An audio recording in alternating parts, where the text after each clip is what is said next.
ampere supply အသုံးပြုနည်းလက်ရှိနမူနာပြပါ1 ampere supply နဲ့ပါအဲ့တော့1 ampere နဲ့2 ampere မှာကွာခြားချက်ဆိုလို့ကျွန်တော်တို့ခလုတ်ကလေးပါတာပဲရှိတယ်အဲ့ဒီခလုတ်လေးကိုချိန်လိုက်ရင်1 2ချိန်လို့ရပါတယ်ပြီးရင်ကျွန်တော်နမူနာပြပေးမယ်လောလောဆယ်မှာကျွန်တော်တို့ကဒီ1 ampere supply သို့မဟုတ်2 ampere supply နဲ့ဖုန်းတစ်လုံးမှာရှိတဲ့ပို့တွေကိုဘယ်လိုတိုင်းမှာလဲဖုန်း circuit တစ်ခုကောင်းမကောင်းဘယ်လိုတိုင်းမှာလဲဒါတိုင်းကြီးကျွန်တော်ပြောပြချင်တာပါကျွန်တော်လက်ရှိ1 ampere supply အတွက် power ကိုဖွင့်လိုက်ပါတယ်အတန်လေးမြည်မယ်ခဏဆောင်အောင်ပါတယ်ဒီဘက်ချမ်းကဘိုးချိန်တဲ့အတုံးပါဒီဘိုးချိန်တဲ့အတုံးမှာကျွန်တော်တို့လိုသလိုချိန်လို့ရတယ်ဒါ jack slot တက်ခေါ်တယ်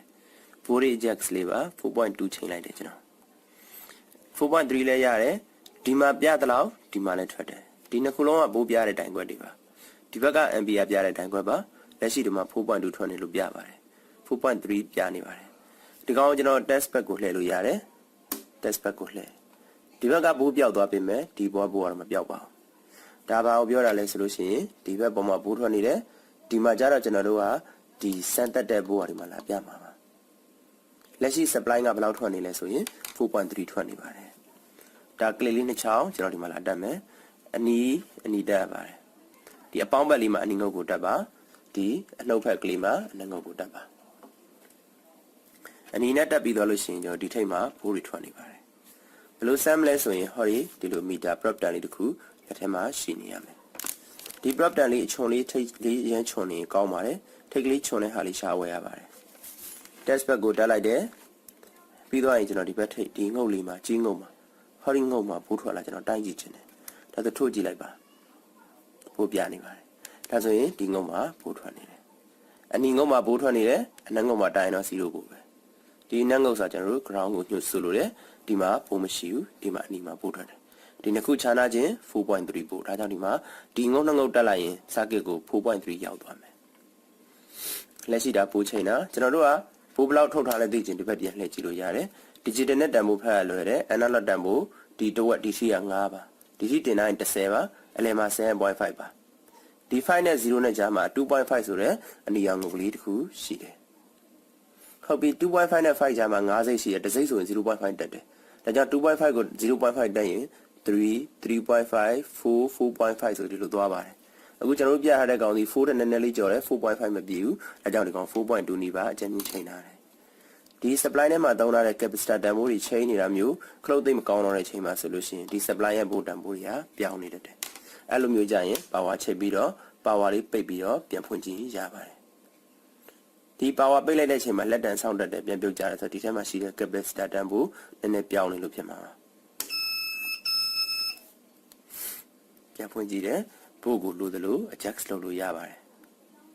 ကျွန်တော် 4.2 4.3 အကြမ်းမြင်ချိန်ထားပါတယ်ဒီဖုန်းဘက်ထရီတွေက 3.7 ကနေ 4.2 ကြားလောက်ထိလောက်လုပ်ပါတယ်အမြင့်ဆုံးအားသွင်းတဲ့ 100% ဆိုရင် 4.35 တိရှိတယ်ဒါမျိုးမှာဆိုရင်ကျွန်တော်တို့ကဒီ 100% အားပြည့်တဲ့ပုံစံနဲ့စမ်းတယ်မလို့70 80လောက်အားရှိရင်ရပြီဒါဆိုရင် 4.2 နဲ့အဆင်ပြေတယ်အားရနေတဲ့ဖုန်းက power အပြည့်ထိလာမှာမဟုတ်ပါဘူ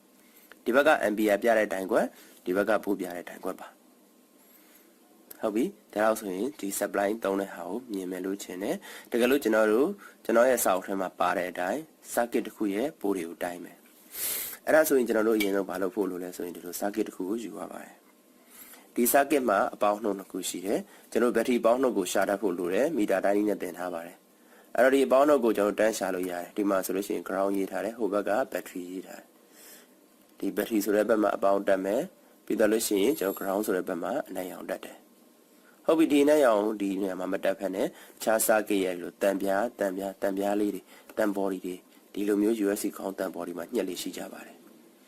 ဒါကျွန်တော်တို့ supply မှာပို့မှန်အောင်ချိန်လိုက်မယ်လက်ရှိ 4.4 ဖြစ်နေကျွန်တော်နည်းနည်းလေး short ချပေးပါမယ်ဟုတ်ပြီ supply ပို့ကိုချိန်လိုက်တယ်အပေါင်းနှုတ်မှန်အောင်တက်တယ်ပြီးရင်ကျွန်တော်ဒီမှာဘိုးရောက်မရောက်မီတာနဲ့လိုက်တိုင်းနေဆိုတာဟောဒီ test လက်တန်နေနဲ့တိုင်းတယ်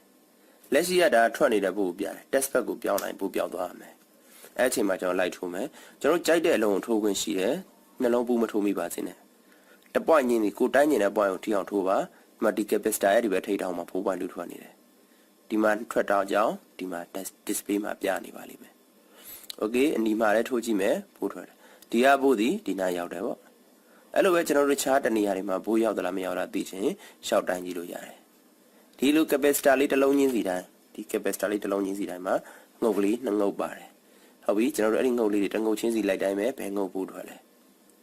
ကျွန်တော်ရဲ့စာအုပ်ထဲမှာဘာပါလဲဆိုရင် power IC တစ်လုံးပြောင်းပါတယ်အဲ့ဒီ power IC ရဲ့အဝင်ပို့တွေရောင်းမအောင်တိုင်းရမယ်လို့ပြောထားတယ်တိုင်းနည်းက power ဖွင့်မယ် 4.2 ချိန်မယ်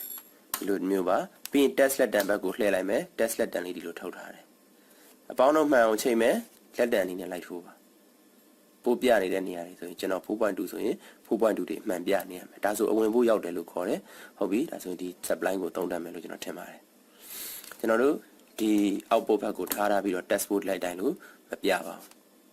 ဒီလိုမျိုးပါသူကကျွန်တော်တို့ဘယ်ပဲတိုင်းတိုင်းသူကတော့သူ့နောက်ကို output ဖို့ပဲပြမယ်ဒါကြောင့် test လက်တံသုံးရင် test back ကိုလှည့်ရပါတယ်ကျွန်တော်ဒီ supply ပြန်ဖြုတ်လိုက်မယ်ပြီးတော့လို့ရှိရင်ဒီ port တန်ဖိုးလို့ပြန်ချိန်မယ်ဒီ port တန်ဖိုးကျွန်တော်ဖတ်ခဲ့တယ်ဒီအောက်ကတန်ဖိုးနဲ့ပဲကြည့်ချိန်တယ်ပိုး short ခြင်းနဲ့ဆို short လို့ရတယ်တိုးခြင်းတိုးလို့ရတယ်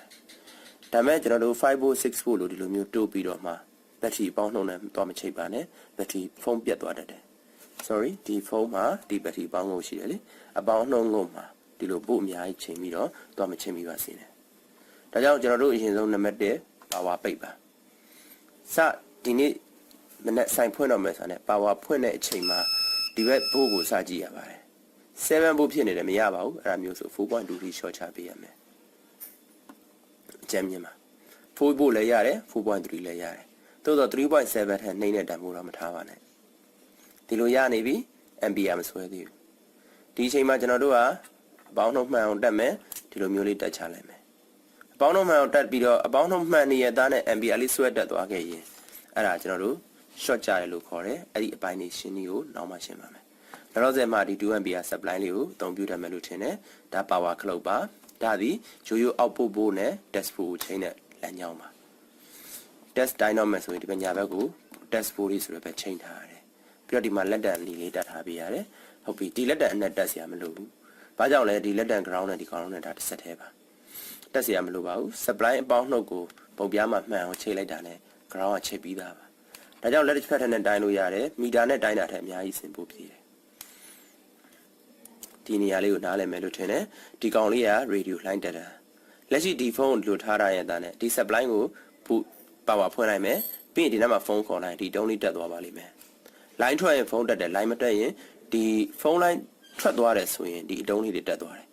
ဖုန်း line ထွက်မသွားဘူးဆိုရင်ဒီတုံးလေးတွေတက်မလာပါဘူးဒီလိုနည်းနဲ့လည်း line ထွက်မထွက်ပြန်ဆန်းလို့ရတယ်နေရပါ